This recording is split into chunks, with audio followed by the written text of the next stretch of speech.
Last topic के अंदर हम लोगों ने देखा था एनीकास्ट के बारे में, मतलब IPv4 का जो टाइप्स जो बताए थे उसमें हम लोगों ने एनीकास्ट के बारे में देखा था। अब हम लोग जो देखने वाले हैं वो हमारा रहेगा मल्टीकास्ट। मतलब मल्टीकास्ट क्या होता है, मल्टीकास्ट के अंदर क्या है, एक सेंडर और मैनी में भी रिसीवर, मतलब सब इसमें नहीं। जैसे ब्रॉडकास्ट के अंदर कैसा होता है, एक सेंडर होता है, ऑल रिसीवर होते हैं, बट यहाँ पे ऐसा कुछ भी नहीं है। यहाँ पे बताया ये गया है कि मल्टीकास्ट का मतलब क्या होता है, एक सेंडर है और मैनी रिसीवर, मतलब सब नहीं, उसमें पर्टिकुलर टाइम में सब एक साथ नहीं हो सकते। मतलब उसमें दो होते, दो दो भी हो सकते हैं, 5 भी हो सकते हैं, 10 भी हो सकते हैं। मतलब अगर 100 है, 100 यूज़र है, अब उसमें से मैं 50 को भेजूँ तो सब नहीं हुए, मतलब वो क्या हुआ, मेनी हुए। मैं तो यहाँ पे भी सेम, यहाँ पे भी बताया गया है मल्टीकास्ट का मतलब क्या होता है। ये एड्रेस ऐसा होता है कि इंटरफेस के अंदर जो होस्टेड के साथ जितने भी कनेक्टेड है मेरे नेटवर्क के अंदर, बट मैं जिसको चाहूँ उसी को ही मैं डेटा सेंड करूँ, तो उसको हम लोग कहते हैं मल्टीकास्ट कहते हैं। क्या कहते हैं, तो IPv6 भी कुछ इसी तरह भी हमारा काम करता है मल्टीकास्ट के अंदर। सेम चीज़ वही कि लाइक यहाँ पे लिखा है IPv6 multicast address like IPv4 की तरह your this address identified multiple network interface and hosted, मतलब मल्टीपल नेटवर्क, मैंने आपके पास एक से ज़्यादा नेटवर्क है, उसके अंदर भी आप पर्टिकुलर होस्ट के अंदर इंटरफेस के साथ जिसको चाहे उसके साथ आप शेयर कर सकते हो। Then typical use of multicast address is the developed by OS image to multiple host and server के लिए यूज़ किया गया। मतलब आप डेवलपिंग के मतलब क्या होता है कि एक से ज़्यादा यूज़र के साथ अब अगर आपको कम्युनिकेट करना है तो IPv6 मल्टीकास्ट वो कर सकता है। बट हाँ, IPv6 जो है वो ब्रॉडकास्ट नहीं कर पाता है। क्या नहीं कर पाता है, ब्रॉडकास्ट नहीं कर पाता है, क्योंकि उसके अंदर ये चीज़ है ही नहीं कि वो डेटा को अपने ब्रॉडकास्ट कर। जहाँ IPv4 के अंदर था बट IPv6 के अंदर नहीं है। तो IPv4 के अंदर मल्टीकास्ट भी था, यूनिकास्ट भी था और ब्रॉडकास्ट था, बट IPv6 के अंदर ब्रॉडकास्ट की जगह एनीकास्ट है। वो चाहे तो ही वो डेटा सबको चाहे तो सिंगल को जिसका नियरेस्ट होता है उसको ही वो भेजता है एनीकास्ट के अंदर, बट मल्टीकास्ट के अंदर क्या, एक सेंडर और मेनी रिसीवर होते हैं, राइट। तो ये सारे टाइप्स मैंने आपको बताए जो IPv6 के अंदर जो यूज़ होते हैं, कि जो किस तरह यूज़ करना है, किस तरह नहीं करना है, वो सारी चीज़ें। तो ये था हमारा मल्टीकास्ट। अब हम लोग आगे बढ़ेंगे, एक्सप्लेन IP एड्रेस v6 कैसे लिखा जाए। अब IPv4 मैंने आपको लिखना कैसे है, कितने ब्लॉक्स में आपको लिखना रहेगा, वो सारी चीज़ें मैंने आपको बताई थी। अब इसको समझना है कि वो कैसे लिखा जाता है, ठीक है। IPv4 हम लोग 4 ब्लॉक में लिखते थे, IPv6 हम लोग कितने ब्लॉक में लिखेंगे, 8 ब्लॉक में लिखेंगे। कितने, 8, यहाँ पे अगर काउंट करो तो 1 2 3 4 5 6 7 और 8 है। कितना है, 8 है। अब और एक ब्लॉक के अंदर कितने डिजिट नंबर है, 4 डिजिट नंबर है। कितने, 4 डिजिट का आप नंबर यूज कर सकते हो। और आपको इसके अंदर हेक्साडेसिमल में लिखना है। किसके अंदर लिखना है, हेक्साडेसिमल के अंदर, 0 to 9 और A to F के अंदर, यानी दोनों वर्ड इसके अंदर। देखो 0 से लेकर सारी चीजें इसके अंदर ABCD भी है। तो उसी तरह मैक एड्रेस है। तो अब मैं आपको एक्सप्लेन करूंगा कि ये जो 128 बिट का जो हमारा IP एड्रेस है, जो IPv6 जो एड्रेस है वो कितने बिट का है, 128 बिट का है। उसको 2 पार्ट के अंदर डिवाइड कर दिया गया है, 64 एंड 64। अब 64 किसके लिए है और दूसरा पार्ट 64 किसके लिए, उसके अंदर किस तरह दिया गया है और कैसे, क्योंकि ये क्लासलेस है। IPv6 का कोई क्लास नहीं होता है, इसको खुद से आप डिज़ाइन नहीं कर सकते अब, क्योंकि इसके अंदर जो बड़ी बड़ी कंपनी है वो खुद से लेके अपना नेटवर्क बनाते हैं। बट हाँ, आपको यहाँ पे पता चल जाएगा आपको कैसे IP एड्रेस लिखना है, शॉर्ट में शॉर्ट। और आपको अपने सिस्टम में मैं प्रैक्टिकल करके भी बताऊंगा कि अगर आप अपने सिस्टम में IP एड्रेस देना चाहते हो तो किस तरह आप दे सकते हो और किस तरह उसको यूज़ कर सकते हैं। हो सके तो आप अपना नोट्स और पेन लेके बैठिएगा ताकि आपको समझने में आसानी रहे, राइट। अब मैं आपको एक्सप्लेन कुछ करना चाहता हूँ कि इसके अंदर जो ये इमेजेस मैंने आपको दिए, कुछ प्रीफिक्स और इंटरफेस, सबनेट आईडी, ये एग्जैक्टली होता क्या है, राइट। यहाँ पे जो मैंने आपको बताया कि 64 और 64 के अंदर डिवाइडेड कर दिया दो एक नेटवर्क प्रीफिक्स के लिए होता है और एक इंटरफेस के लिए, मतलब होस्ट को असाइन करने के लिए होता है। ये अभी आप मत ध्यान दीजिए।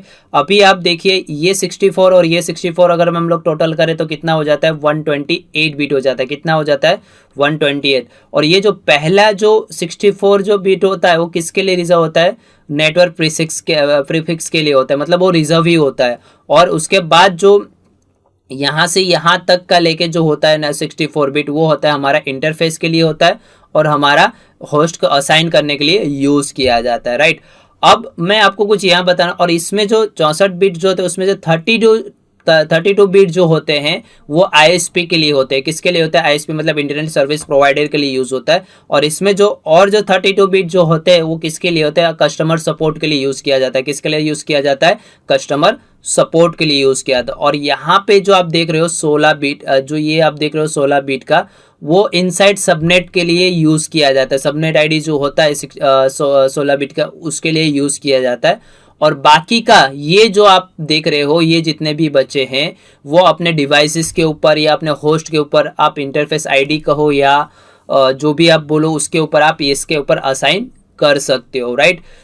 तो मैं आपको लिखना, इसमें आप इस तरह भी लिख सकते हो, अपने तरीके से भी लिख सकते हो।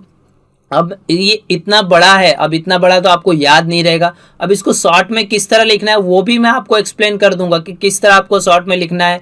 इससे भी शॉर्ट हो जाता है, तो आपको शॉर्ट किस तरह करना है वो हम लोग आगे अभी देखते जाएंगे किस तरह होता है, राइट। अब ये मैं आपको कुछ बताना चाहता हूँ, जो नेटवर्क प्रीफिक्स जो था वो मैंने आपको यहाँ पे बताया था कि ये जो इतना पोर्शन होता है वो किसके, आईएसपी और आरआर मतलब आरआईआर मतलब होता है हमारा कस्टमर सपोर्ट होता है। तो ये 48 public technology ID allocated by ISP और आरआईआर मतलब कस्टमर सपोर्ट जो होते हैं उसके लिए इतने सारी रिजर्व किए गए हैं। और ये होते हैं हमारे होस्ट के लिए, मतलब हमारे होस्ट को असाइन करने के लिए यूज किया जाता है, राइट। उसके बाद जो है सबनेट आईडी में क्या होता है, आप 16 bit files of private ID and use internet purpose in organisation.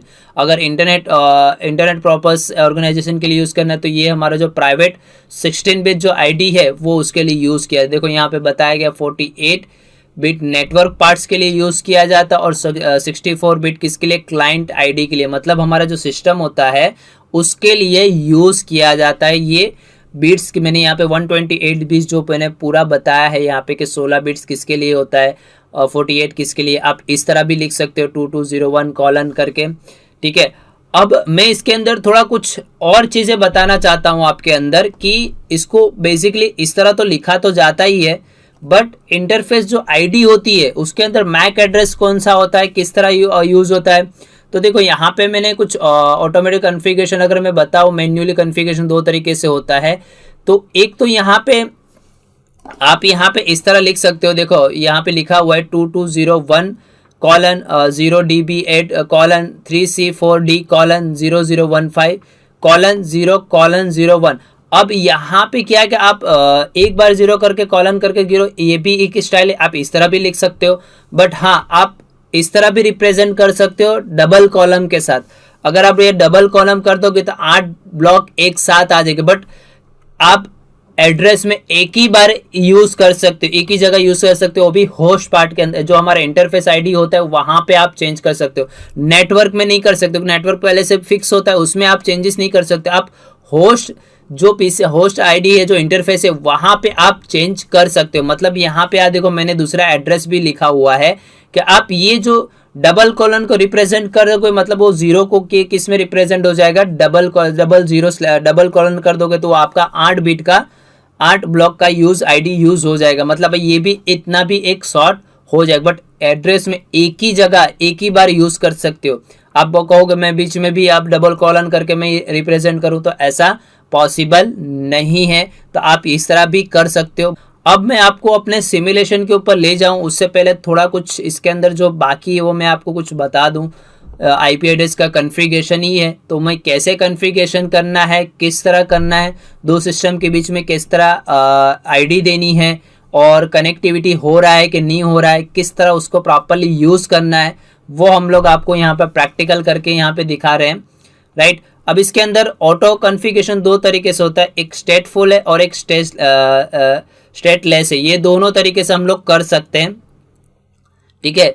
अब स्टेटफुल जो है वो stateful auto configuration like IPv4 equal to DHCP, जैसे हम लोग ने मैंने प्रैक्टिकल करके बताया था DHCP IPv4 के अंदर, तो सेम चीज उसी तरह ही होगा। तो यहाँ पे DHCP6 यूज करेंगे, DHCP6 use the assign to IPv6 host to network device. मतलब हम लोग क्या करेंगे, DHCP भी कन्फिगर होता है स्टेटफुल के अंदर भी, आप चाहो तो उसी तरह करो जिस तरह हम लोगों ने किया, वो भी मैं आपको प्रैक्टिकल करके बताऊंगा, ठीक है। उसके बाद है स्टेटलेस, मतलब इसके अंदर क्या होगा, in the stateless auto config host get address we in the interface MAC, मतलब जो UAI जो 64 ऑटोमेटिकली जो असाइन करता है मैक एड्रेस, उसी पे ही वो काम करेगा। This common method is the most of IPv6 system, यानी कॉमन मेथड है स्टेटलेस जो नॉर्मली असाइन करते हैं, ठीक है। तो ये दो मेथड से हम लोग अपने सिस्टम के ऊपर IP असाइन कर सकते हैं। तो मैं अब आपको ले चलता हूं अपने सिमुलेशन के ऊपर, IP एड्रेस किस तरह लिखना है, किस तरह आपको कनेक्टिविटी देना है लिंक लोकल के अंदर, वो मैं आपको यहाँ पे बताता हूँ, ठीक है। तो ये मैंने पैकेट ट्रेसर ओपन कर लिया है सिमुलेशन के ऊपर, और मैं आपको एकदम शॉर्ट में IP एड्रेस कन्फिगर करके बता रहा हूँ को ईजिली आपको पता चल जाए किस तरह आपको कन्फिगर करना है IPv6, ठीक है। तो पहले मैं क्या करता हूँ, दो सिस्टम ले लेता हूँ, इसमें कोई डिवाइस की ज़रूरत नहीं है, दो PC के बीच में लोकली आप कन्फिगर कर सकते हो। मैं केबल की कनेक्टिविटी कर देता हूँ, ठीक है। मैंने केबल कनेक्ट कर दिया। अब जैसे ही अपने क्या करते थे, PC ओपन करते थे, तो PC के अंदर आप कहाँ पे जाते थे, डेस्कटॉप, तो डेस्कटॉप के अंदर जाएंगे। डेस्कटॉप के अंदर आप कहाँ पे क्लिक करते थे, IPv कन्फिगर। अब देखो यहाँ पे लिंक लोकल एड्रेस यहाँ पे दिया हुआ है ना, यहाँ पे जैसे आप DHCP करोगे तो यहाँ पे अभी पता नहीं चलेगा कि DHCP एग्जैक्टली क्या फेल्ड आएगा, क्यों, क्योंकि यहाँ पे DHCP request successfully request fail आएगा, क्यों, क्योंकि इसमें अभी कोई डिवाइसेस कनेक्टेड नहीं है, कोई स्विच या कुछ भी कनेक्टेड नहीं है, राइट। तो ये देखो लिंक लोकल एड्रेस का जो एड्रेस है वो आपको यहाँ पे दिख रहा है। देखो यहाँ बीच में भी आप यूज कर सकते हो। देखो आप अगर आप देख पा रहे हो लिंक लोकल एड्रेस मैंने आपको बताया था FE880 जो होता है वो, तो 1 2 3 4 5 6 7 और 8, ठीक है। तो देखो यहाँ पे ये लिंक लोकल एड्रेस है। हम लोग क्या करेंगे, अपना स्टैटिक IP यहाँ पे ऐड करेंगे। क्या ऐड करेंगे, तो यहाँ पे आपको क्या करना है, यहाँ पे अब आपके डालना है। अब जो मैंने यहाँ पे IP एड्रेस मैंने लिखा हुआ है, कुछ ये इस टाइप का IP एड्रेस मैंने यहाँ पे लिखा हुआ है।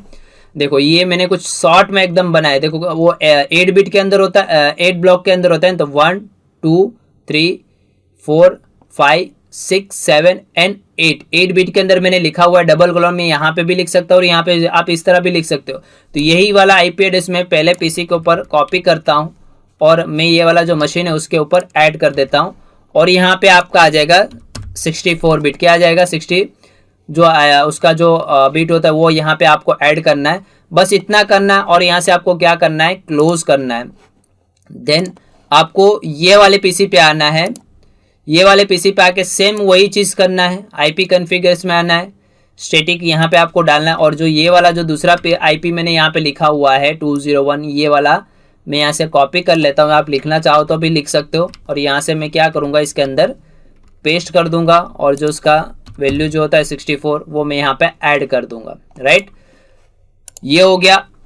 अब मैंने IP तो ऐड कर दिया, अब मुझे चेक करना है कि दोनों PC के बीच में पिंग आ रही है कि नहीं आ रही। मतलब IPv6 मैंने ऐड किया है, वो प्रॉपरली पिंग ले रहा है कि नहीं ले रहा है, वो हमें यहाँ पे आपको बताऊंगा। तो सबसे पहले मैं यहाँ पे चला जाऊंगा अपना पहले PC के अंदर और क्या ओपन करूंगा, कमांड प्रॉम्प्ट, और यहाँ पे क्या लिखूंगा, पिंग। और जो ये वाला जो IP एड्रेस मैंने कॉपी किया वो यहाँ पे पेस्ट करूंगा, 2001 करके एंटर करूंगा। देखो यहाँ पे रिप्लाई आना चालू हो गया। तो ये क्या हुआ, मेरा IP एड्रेस से भी मैंने कनेक्टिविटी कर दी। मतलब ये लोकल एड्रेस जो होता है जो स्टैटिक, तो उसके पैकेट के थ्रू मैंने कनेक्टिविटी कर दिया। अब ये PC के भी मैं पिंग चेक करूँ तो पहले इसका IP एड्रेस में यहाँ पे कॉपी कर लूँ, जो मैंने यहाँ पे IP एड्रेस उस सिस्टम में डाला हुआ था। कमांड प्रॉम्प्ट में जाऊँगा, यहाँ पे क्या लिखूँगा, पिंग स्पेस देके वो वाला जो एड्रेस है उसको मैं यहाँ पे पेस्ट करता हूँ और एंटर देता हूँ, राइट। तो ये हो गया हमारा IPv6 का कॉन्फ़िगरेशन, किस तरह कॉन्फ़िगरेशन, एकदम शॉर्ट में मैंने IP एड्रेस लिखा है। आप चाहो तो अपने तरीके से डिज़ाइन करके भी आप बना सकते हो। पहले भी आप डबल कॉलन, बट 8 ब्लॉक के अंदर आपको बनाना है, तो उसको 8 ब्लॉक के अंदर कितना छोटों में करना है वो आप इस तरह आप डिसाइड कर पाते, क्योंकि 0 to 9 और A to F यानी हेक्साडेसिमल सपोर्ट करता है, तो 0 to 9 और A to F के बीच में आपको ये ऐड करना है, राइट। तो ये आपको समझ में आ गया होगा कि मैंने किस तरह किस तरह कनेक्टिविटी किया, किस तरह मैंने IP एड्रेस दिया, वो सारी चीज़ें मैंने आपको बताई। तो यही चीज़ में IP एड्रेस के अंदर हम लोग जब आगे बढ़ेंगे, जब प्रैक्टिकल जब स्टार्ट होगा, तो हम लोग यहाँ पे बताएंगे कि IPv6 से भी मैं राउटिंग कॉन्फ़िगर करके बताऊंगा और IPv4 से भी बताऊंगा, ताकि आपको समझ में आ जाए कि एग्जैक्टली किस तरह वर्क हो रहा है IPv6 के ऊपर और IPv4 के ऊपर किस तरह वर्क किया जाता है, राइट। अब हम लोग अपने समरी के ऊपर आ जाए कि हम लोगों ने क्या क्या पढ़ा है। तो IP एड्रेसिंग क्या होता है उसके बारे में बताया, IPv4 एड्रेसिंग क्या होता है उसके बारे में मैंने आपको समझाया, classification of IP address, class range, marks, ये सारी चीज़ें हम लोगों ने देखी। IP का सबनेटिंग बताया, सबनेटिंग क्यों करते हैं वो भी मैंने आपको बताया, सबनेटिंग का यूज़ कहाँ करते हैं वो भी चीज़ आपको बताया। IPv6 एड्रेस क्या होता है और IPv6 का कॉन्फ़िगरेशन मैंने बताया, जिसके अंदर मैंने मल्टीकास्ट, यूनिकास्ट,